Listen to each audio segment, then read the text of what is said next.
is the Sean Hannity Show podcast. The duty of the grand jury is to separate fact from fiction. After a full and impartial and critical examination of all the evidence in the law and decide if that evidence supported the filing of any criminal charges against Darren Wilson. They accepted and completed this monumental responsibility in a conscientious and expeditious manner. It is important to note here and say again that they are the only people who have heard and examined every witness and every piece of evidence. They discussed and debated the evidence among themselves before arriving at their collective decision. After their exhaustive review of the evidence, the grand jury deliberated over 2 days, making their final decision. They determined that no probable cause exists to file any charge against Officer Wilson and returned a no true bill on each of the 5 indictments. The physical and scientific evidence examined by the grand jury, combined with the witness statements supported and substantiated by that physical evidence, tells the accurate and tragic story of what happened. All right, that would, of course, the prosecutor McCullough in his statement last night, the enormous amount of detail and work that went in by this grand jury to come up with this decision.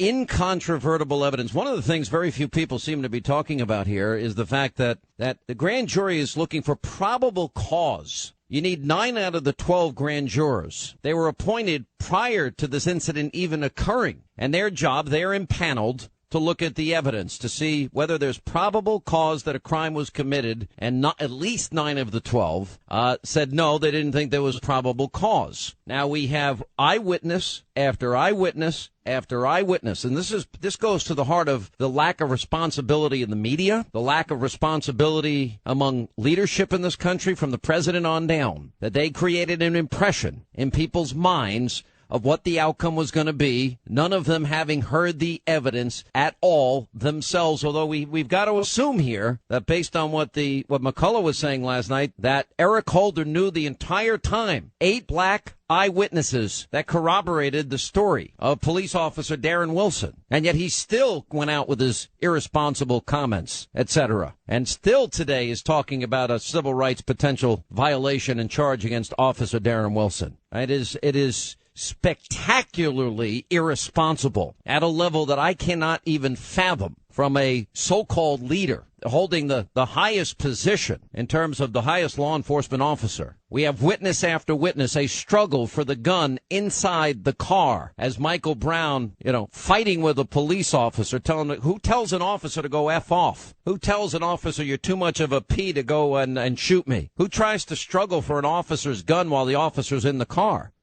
And, of course, the physical evidence corroborating the eyewitness testimony, one after another after another. And then, the eyewitness saying, hey, charged at him like a football player. Well, it's a far cry from a guy that had his hands up and was basically on his knees or his back turned to the officer. And the stories that you heard from others. It is an unbelievable thing. And to watch the lawlessness unfold last night, in large part, there was an expectation, a mental expectation, a psychological expectation among some people in Ferguson. Now you just have outright agitators, and they've been out there training and preparing for this. They wanted what happened last night, the lawlessness, the looting, the shooting of, 150 shots confirmed fired last night, many of them shot right at the officers. It's a miracle nobody was killed last night, a miracle. And it likely continues tonight. Unbelievable. Here to go over all of this, we have Tamara Holder, Fox News legal analyst, defense attorney. Kisha Hebbon is back with us.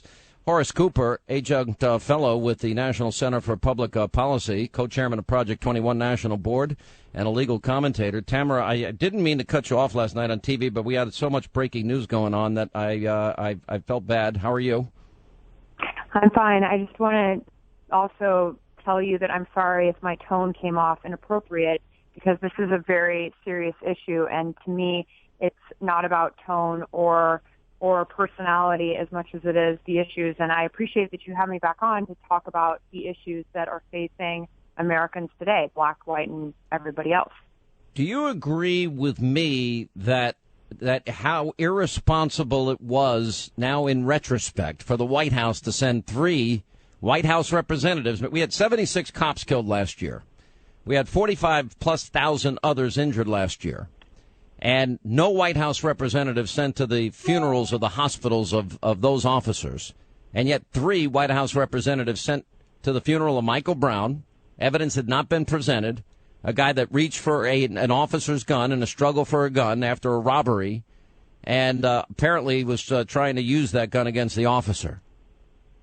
I don't think it's irresponsible because of this reason. There was oversight, or for lack of a better word, by the Department of Justice. And if they weren't there, then if we had an indictment, then they would be accused of not being involved. I think that the fact that the Department of Justice was there probably works into the favor of the people who are proponents of this finding of no indictment, because as you heard in that press conference, the prosecutor said that he was provided all information, all testimony, everything to the Department of Justice. And so maybe that was an incentive to get it right the first time for those who believe that this was the right outcome, which I'm not one of those. But there was an expectation. Kisha, do you not agree that was created by the Attorney General, by Al Sharpton, by even the President himself? Wasn't there an expectation in the community that it was pretty much a done deal? Yes, I absolutely do agree, and I have a problem with that because a lot of people are basing their perceptions as to what went on between the grand jurors and what's going on in this case based on what the leaders and a lot of people are making them believe, that this is all about race. I don't think it's all about race. I do agree that there are racial issues in our country, but I think that we need to step back and, number one, put faith in our judicial system and what those grand jurors did. They took a lot of time to consider all the evidence and testimony, and I have to respect that, and I think other people should. And I also think that people need to look deeper. Is it an issue of fear? Is it an issue of, what did this man do to provoke this officer? And I think people fail to think about the officer's position. My husband's a police officer, and they're trained to shoot center mass if they're threatened. If this man went after his gun, a lot of people say, well, why couldn't he shoot his foot or shoot his arm to stop him? That's not always plausible when you're in an emergent situation. And I'm very infuriated by when you're in a car. When you're in a car and 2 shots were fired, and then the man is away from the car, then it totally makes sense to fire 10 more shots at somebody who is unarmed. But yeah, you're right. That they're but Tamara, if you read the testimony, what they were saying was that he ran to the officer was backing up, and that he charged at him like a football player, and that the officer would shoot. He didn't stop. Then he charged at him again. I mean, it was very clear in the testimony of eyewitnesses. Now, remember, we're talking about I hate when the first bullet doesn't work, the second bullet doesn't work, the third, fourth, fifth. I mean, gosh, Sean, it only takes 10 bullets to actually bring a guy down that you realize isn't armed. Well, you're talking about three separate instances. Remember here, because if Michael Brown, if somebody's charging at you, you have the ability to defend yourself. We're talking about the law here. And again, if we look at the amount of time and effort and number of witnesses, 70 hours, 60 witnesses, you're talking about a massive amount of intensive study that went into this by the grand jury. And look, probable cause is a lower. Hang on, probable cause is a lower standard than by a reasonable doubt. And if you have 6 to 8 eyewitnesses corroborating the police officer's story about charging like a football player, then you and I both know there's no way you'd ever get a guilty verdict in a court of law. It's impossible. So many people think in there. But so many people are accusing the federal government or officials of this verdict. It was the grand jurors who weighed the evidence and came up with this decision. So we have to respect that. We can't say, oh, this is racism because they said there's a no bill. They did what they were supposed to do as citizens and as jurors. It has nothing to do with anyone, the police department, the citizens, the government. It's what the jurors decided, and we have to live with that. Sure. Let me find the exact. Horace, let me give you the exact quote. Ferguson witness, a black witness, said that, quote, Michael Brown charged the cop, quote, like a football player head down. Here's the problem. When the mainstream media reported unchallenged false narratives from people who said they were eyewitnesses, and it turned out they actually weren't eyewitnesses, from people who described what they said they saw, and then then the forensic evidence showed that it was almost impossible for that to occur. You get his fingerprints and you get his blood on a firearm only by close contact. It just isn't plausible to now want to say a man grabs for a police officer's gun, threatens him, and then gets out of the car, jumps down on his knees, puts his hand in the air, and then the police officer shoots him point blank. At least one of the witnesses I saw on MSNBC said Michael Brown was laying on the ground and a kill shot was administered by Darren Wilson. The forensic evidence shows none of that, and in fact, the opposite. It was not a good idea for the mainstream media to report these things as fact. As you let point out, me throw this to Tamara. And had heard the truth about the forensic evidence even before he made his appearances. Tamara, let me read from the New York Times, hardly a paper that I love. And they analyzed the witness testimony. And they said, according to the witnesses and blood and other evidence found inside the car, Officer Wilson first fired 2 shots while he was struggling with Mr. Brown through the window of his patrol vehicle, which was a Chevy Tahoe, grazing Mr. Brown's hand. Mr. Brown started to run away with Officer Wilson in chase and stopped, turned around, and according to the summary, the officer fired 5 shots.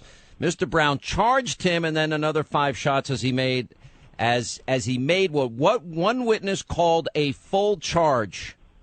Sean, I don't know what you're throwing to me because I'm not here to try a case that was clearly already tried, one-sided by a prosecutor who had a duty to present a case to the grand jury, not to try a case. As a criminal defense attorney for 10 years, I would have to go back and think really hard as to what criminal client of mine was able to go into the grand jury and tell his side of the story. That's the first thing. The second thing is whether or not you think that everything is kosher here with this finding, and I respect the grand jury. I respect all of those people that put their lives on hold to come up with the proper decision. We have an issue here, and that's that people are protesting in the streets, have been protesting in the streets for over 100 days. They're not protesting. They're looting. They're robbing. Sean, let me finish. I said for over 100 days there have been peaceful protests. There are not just these bad people. And, of course, those people are terrible, terrible people who are ruining what the message is. The message isn't about Michael Brown. This is about African-American people and minorities in this country who have serious issues that have boiled over back to the days of the civil rights movement. That is the issue that we must address. But that has nothing to do with the rule of law in this case. The rule of law in this case is what matters. Okay, well, hang on. Because you have prosecutors. The grand jury had 5 charges they were looking at, from first-degree murder to involuntary manslaughter, and they said no probable cause. The grand jury that heard 70 hours of testimony, 60 witnesses, hours of recordings of the media, law enforcement interviews. They examined hundreds of photographs. They included 3 medical examinations, autopsies, including blood, DNA, toxicology, firearms. The 3 autopsies performed in this case. I mean, after all of that, you say you respect the grand jury, then you've got to respect the decision because it was comprehensive. The case was presented and they made a decision. Sure, that's fine. Okay, I respect the grand jury. A quick fact here. A quick fact. Every single accused person has a constitutional and legal right in all 50 states to voluntarily go and testify before the grand jury. Their statements can be used against them, but it is not unprecedented. It is not true that it doesn't happen. And so Mr. Wilson chose to exercise that option. He appeared without his attorney. I commend him for having chosen to do that. Right. Well, he was actually given the opportunity by being told. Most criminal clients and defendants in this country cannot afford an attorney, and therefore they don't know their rights. A lot of people don't even know that they have the right to remain silent or that the police can't come into their house without a warrant. Those are things that you think that people know they can do, but most people don't. Now, let's. All right, I gotta take a break. Tamara, don't get mad. Good grief. I got everybody mad at me here today. We'll come back. We'll continue with our panel and the latest developments out of Ferguson. Obviously, we'll be live tonight. More protests expected, especially during the 10 o'clock hour when I'm on the air. We'll have full coverage of all of this on the ground in Ferguson and all the surrounding issues here. We'll continue. Hannity Headline, a bite-sized version of the show that you can take with you everywhere you go. To sign up today for Hannity Headlines, go to Hannity.com. All right, glad you're with us. 25 now till the top of the hour. Toll free. Our telephone number is 800-941-SEAN if you want to be a part of the program.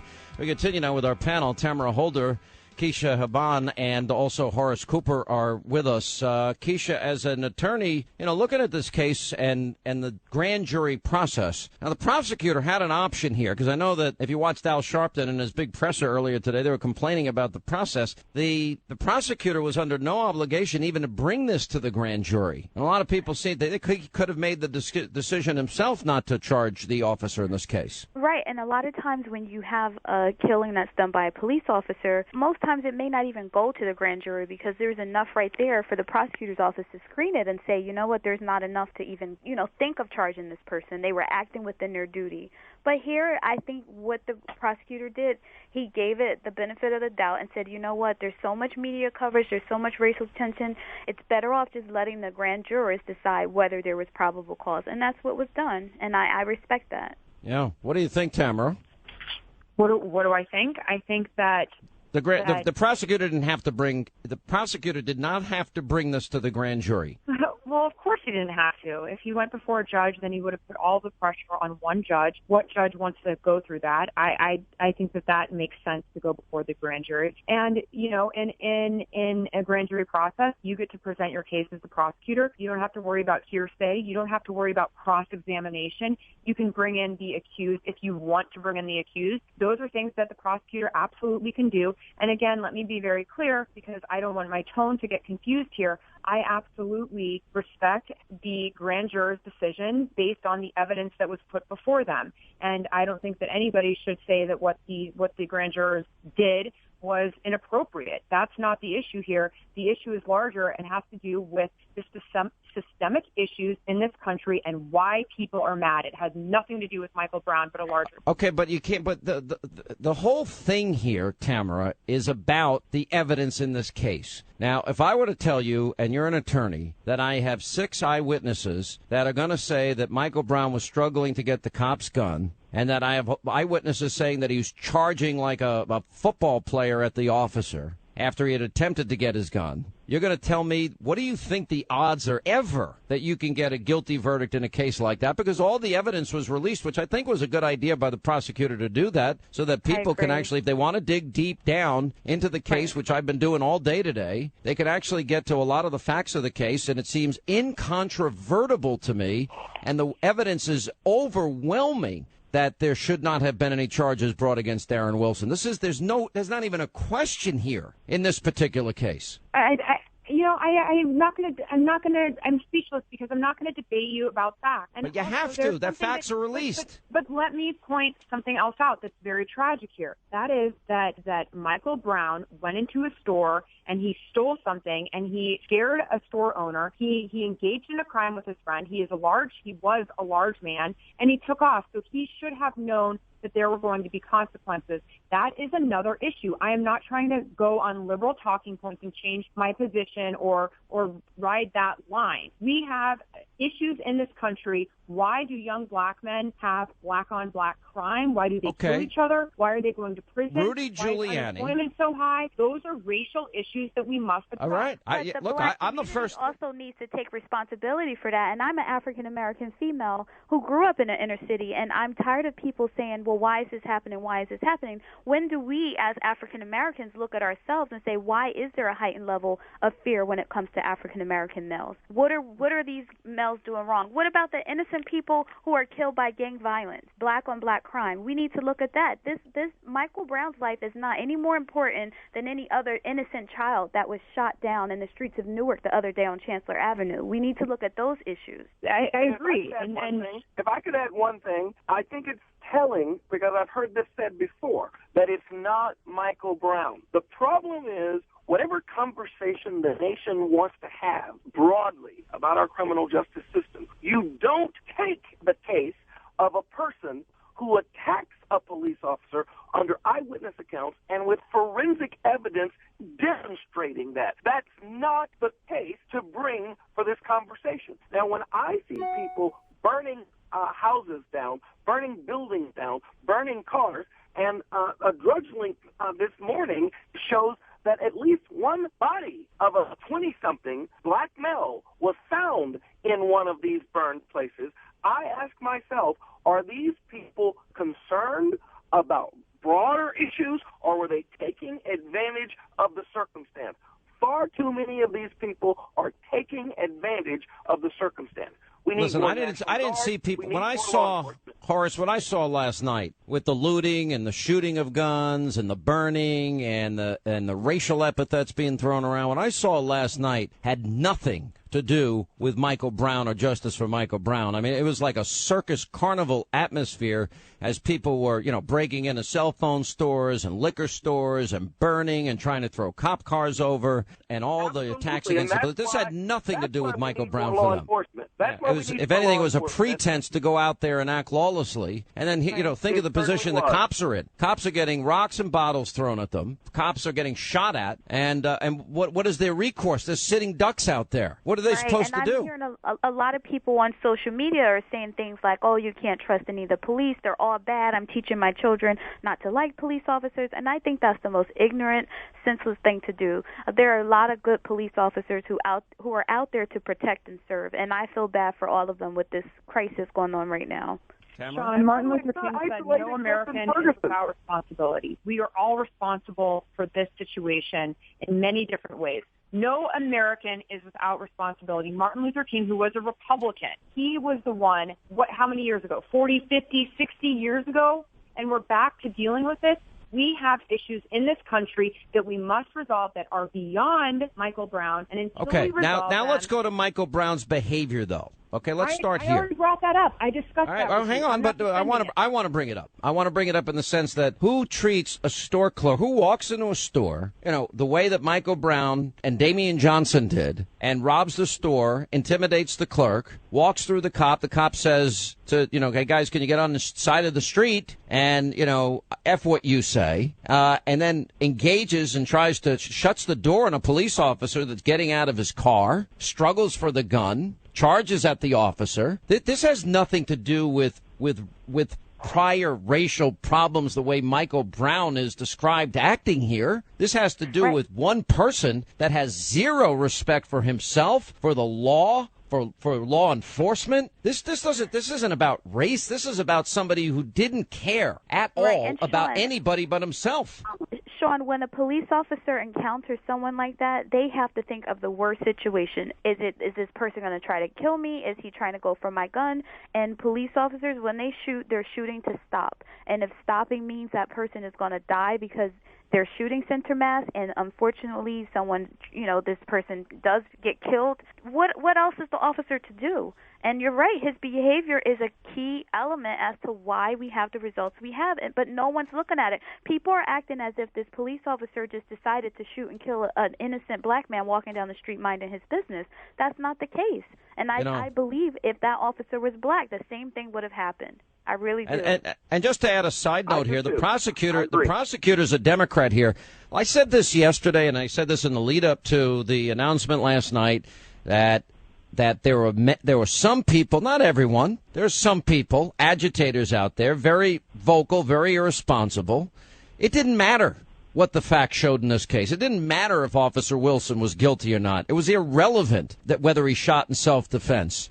Well, the only thing that mattered here was that some people wanted to make a cheap political point, and whether or not this particular incident supported or was undermining the point they wanted to make, that our criminal justice system is racist and rigged against minorities. It didn't matter. They had made up their mind, and they were going to act regardless. That's a big problem. Absolutely. And as we started this conversation, Eric Holder had access to the forensic information. He had to know that there were eyewitnesses, black ones, who were prepared to report that exact exactly as Darren Wilson had indicated when he first gave his report to his officers. They were giving similar, almost identical accounts. He had to know that, and yet he chose to act more like Bull Connor in inflaming racial tensions than someone like Martin Luther King, who would try to diminish those and bring this country together. What are you talking about? Eric Holder has sat back and waited and allowed the prosecutor to do his job. And if he didn't speak up, you would be saying he was acting irresponsibly. Tamara, you got to be kidding. I got all the statements. Well, I may be the attorney general, but I'm also a black man. He raised that himself. I have a whole bunch of comments. I'll play them for you if you want, of the things that he said in the lead up to this. I mean, you have Eric Holder suggesting, I've experienced all of this myself. The national outcry we see here speak. You're Excuse me. Stating yes, he did. And not only that, he has set up this new bar for us all to wait to see a conclusion of a phony civil rights criminal investigation. The same evidence that we now know the grand jury has seen, the FBI has looked at. There isn't a case for them. But with the federal investigation, you have to show racial animus. You're not going to be able to build any kind of case, and yet when they eventually announce, sorry, we may go through this very thing again. That was not necessary, and it was done primarily to inflame, not to bring this country together. So we now have a situation. Let me go to the point here of the president, Eric Holder, Al Sharpton, and I want to go back to a point I made earlier, and that is that all of them, with their comments in the lead up to this, they made comments without any knowledge of the facts or anything else presented. One of the most important things that the prosecutor said last night in detailing their decision of the grand jury was that the only people, although Eric Holder, I would assume, is in the loop here, the only people that have heard all of the evidence were the grand jurors. But yet irresponsibly, they created, the three of them, an expectation of a decision that was unlikely to come out the way they wanted from the beginning. And the community, sat shocked, awed, whatever you want to say, were primed to hear that this officer was indicted. I got to tell you, between the eyewitnesses in this case, the grand jurors themselves, feeling enormous pressure from the outside, it is a testament to their desire to serve as best as they can, not to take the easier route here, which would have been to go with the lesser charge of involuntary manslaughter, knowing the likelihood that their decision may have on not only the community locally, but on the country as a whole. They did it because the evidence led them there, under enormous pressure to go the other way. Well, Sean, one of the things I wanted to point out, as far as the leadership of the minorities, as far as the president and Al Sharpton and Eric Holder, I think where they're going wrong is they're not educating the people who are looking for a reason to, feel that this is all racial. I spent all day on my social media sites with my law office trying to explain what the grand jury process entails and trying to explain why this verdict came out the way it did. I think that leaders need to take a better position in educating the communities on these serious issues so that people are not misled and take it as a civil rights violation. And I think that's very, very important. Don't you think it's irresponsible in light of now the evidence that we've had dumped on us here, Tamara, that the Attorney General is going to move forward? Give me one scintilla of evidence that there's any racial component to this crime. Give me any.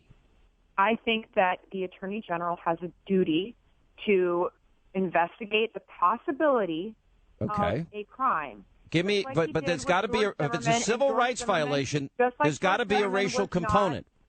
It would serve us better if we looked at the exceptional members of the community and rallied behind them instead of taking these circumstances. Now, I just want to make sure everyone understands the standard for federal civil rights criminal investigation isn't let's just check and make sure a crime didn't happen. The standard is that we have a reasonable likelihood that a crime actually occurred. We don't have a country where people are randomly identified by the Attorney General or anyone else and suddenly they're interrogated and investigated. That shouldn't be the standard. That isn't. All right, we got to take a break here. Thank you all for being with us for the hour. We appreciate it. Well, full coverage of all of this tonight on Hannity, 10 Eastern on Fox. We know you never want to miss the Sean Hannity Show. And